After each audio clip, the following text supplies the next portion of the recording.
Welcome to the Modern Horror Stories podcast with Alex, Jamie, and Dave. And today we're doing something slightly different. We took a visit to Frightfest, which was now just over a week ago. We saw a number of films, but there's only two that we all saw. So they're the two that we're going to talk about. And just as an extra piece of information, Alex, it was your first ever Frightfest, wasn't it? It was, yeah. So I had a fantastic time. It was just great to turn up in Leicester Square with just a huge number of horror nerds who knew, 10 times as much as me. Could go in, they had these film recommendations for me, bumped into Dave's friends, Sean and Martin, a couple of lovely guys. And it was just a really lovely, welcoming atmosphere. And absolutely the right place to go if you want to see a couple of new horror films, which we were lucky enough to do. So the first one we saw at 10:30, definitely the earliest I've ever seen a horror film, was called The Dead Thing. So The Dead Thing is about a young woman who is going through life with a kind of routine of swiping right and swiping left on her phone. And eventually something happens that sort of takes her out of this routine. And I don't think I want to say any more than that. I think if you want to see this film, try to avoid the synopses online as much as you possibly can, because they do give a bit too much away. But yes, I really enjoyed this film. It was Elric Kane, his second time directing, and his first outing as solo director. But I know you guys have got a lot to say about it, so I'm going to hand on to one of you. I absolutely adored the start of this film. I really loved it. I thought we're in for an absolutely excellent film. The whole setup of the main character, Alex, played by Blue Hunt, who played the character so perfectly. There were so many micro expressions, and there's not very much dialogue for the first chunk, so it's almost all just looking at her face, and we're getting the entire story just from her face. And she does a phenomenal job of delivering that to us. And the film sets up her character by just showing her daily routine, and I thought they did that really effectively. They didn't spend too much time on it, but they really clearly showed her that she's a creature of habit. So then it was really interesting when something disturbed her habit. You could really notice the change in her. I really loved that there was some falling in love happening, and that was really beautifully done. But then the film really got into the mystery side of things, and it sort of lost me there. I couldn't quite follow what was going on, or the impetus for certain actions and scenes. But clearly this director has got incredible talent, and the whole team do. Really astonishing at start, and incredible that this is only the first solo directing job. Both of you have been beautiful at avoiding spoilers for this film, and I'm going to do the same. And I agree with you, Jamie. The first half was superb. It was so engaging. The setup was perfect. I weren't sure if the horror was going to come from him or from her, or maybe the dead thing was a metaphor for something else. I mean, it does turn out to be one of those three things, but not as satisfying as I thought it could have been. The premise was so good. I know they made this film as a kind of... They wanted this film to be very time specific and reflect what's going on here and now, which I thought was a brilliant ambition. And the setup was perfect, didn't quite deliver for me, but it's still a really great film. I really enjoyed it. One of the great things about Frightfest is there's often a Q&A at the end of the movies, so we got to hear the director speak. And they very much wanted to make something now and very of this moment, but the film has so much space in it and is so beautifully crafted that I feel it's timeless. Like it does have today's technology, but I still feel it you could set this same film in the past or in the future, and it would still have the same sort of weight and feel to it. So I think it was really beautifully crafted in that way. Yeah, so I absolutely agree with both of you. I thought it was set up so well. But when you do set up something like that, it does make it less satisfying if the mystery isn't paid off properly. And for me, that was actually the way I was going to move on to A Desert, which was directed by... Before you move on to Desert, I think, just for the full Frightfest experience, obviously, between movies, we actually went to the pub, yeah? We did. Frightfest is that kind of experience.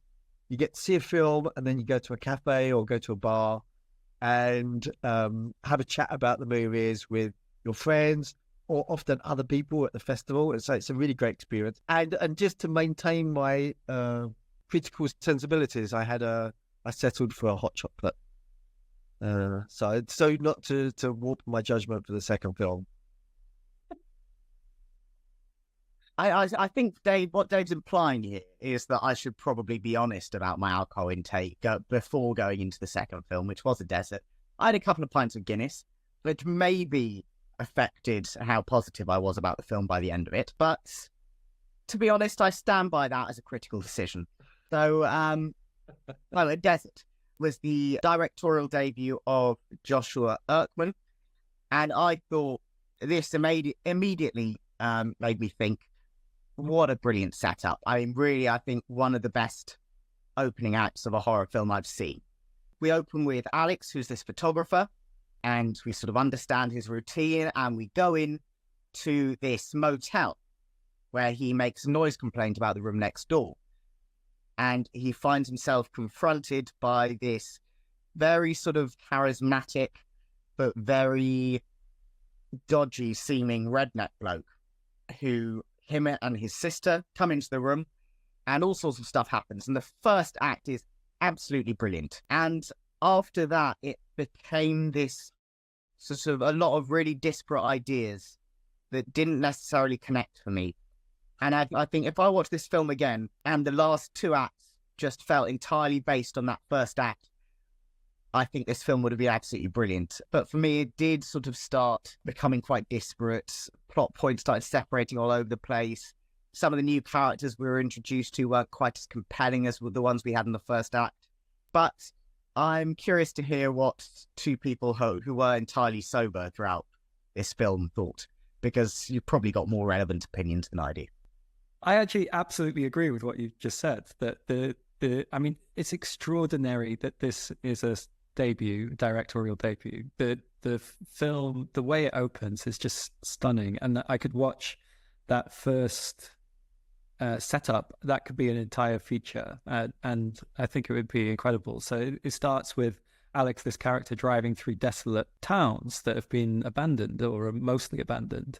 And he's taking photos and he's got some problems at home as well. And the way that was done was so beautiful. And I was really engaged in the character and seeing this side of America, this very unglamorized side of America. And the director definitely gave space for us to absorb all of that.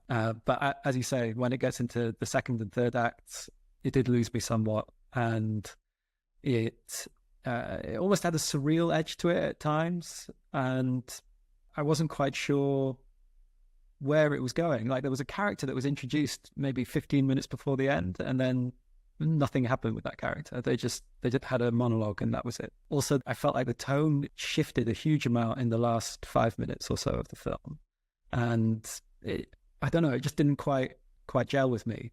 But like you say, that those characters, when he makes the noise complaint, that dynamic between those three characters is so electric, and you really don't know where it's going to go. And it doesn't go where I was expecting it to go, or at least not the way I was expecting it to go, which was kind of fun in itself. But then, yeah, as I said, it felt a bit disjointed for the remainder of the film. Yeah, I agree with both of you. Much like the Dead Thing, the first half was more interesting than the payoff. But another good film, another enjoyable film. I think for a film that relied so much on its visuals, I wish it had been a slightly more beautiful. For me, some of it was so slow moving that I felt almost like I was in an installation at a art gallery, just experiencing. And maybe that's what the director intended, but I was just yearning for a tiny bit more pace. There were moments where things changed gear and they were brilliant. But yeah, for me, if it had been 10 minutes shorter, I would have been just as happy. So for me, two good films by newish directors, one complete new, one only made one feature before, and two good films. How would you sum them up? Yeah, I mean, I'd probably sum them up the same way that we've done every single episode and we'll continue doing, is that none of us have ever made a film.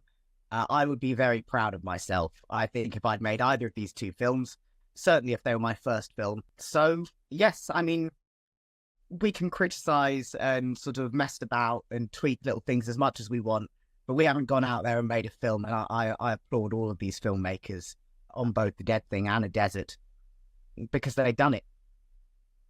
And I haven't. So, yes, yeah, I had a fantastic time at Frightfest.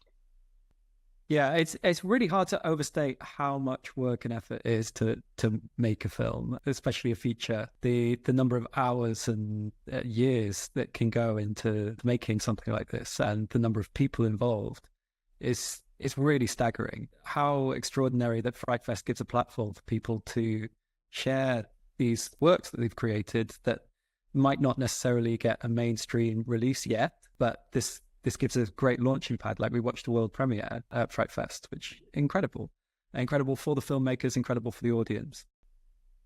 So on that note, we'll wrap up our Frightfest special, and the next movie we're going to be talking about in a few days will be Ring, the Japanese horror movie.